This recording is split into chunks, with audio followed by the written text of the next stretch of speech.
As Pakistan approaches the final quarter of the current fiscal year starting April 1st, the government is preparing an industrial revival plan aimed at boosting economic growth.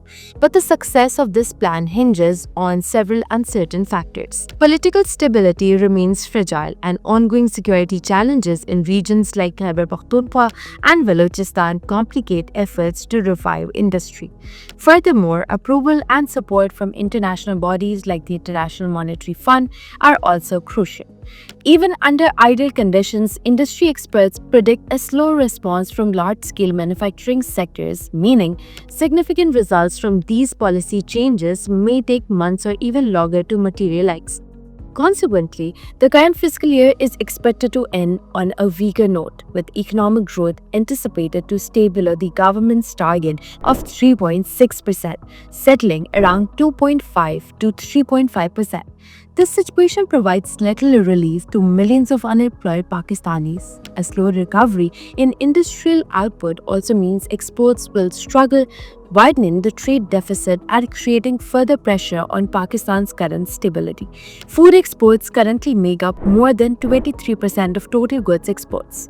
The growing dependency on food exports could inadvertently fuel domestic food inflation. Coupled with the rising import costs, this might push inflationary pressures back up after a period of relative stability. According to the Pakistan Bureau of Statistics, large-scale manufacturing output shrank by nearly 1.8% between July 2024 and January 2025 compared to the previous fiscal year. Key industries like food, chemicals, cement, steel, and machinery have all recorded declines. Even sectors experiencing growth, such as textiles and petroleum, reported minimal increases. But why is Pakistan's industrial sector struggling? One critical issue is productivity.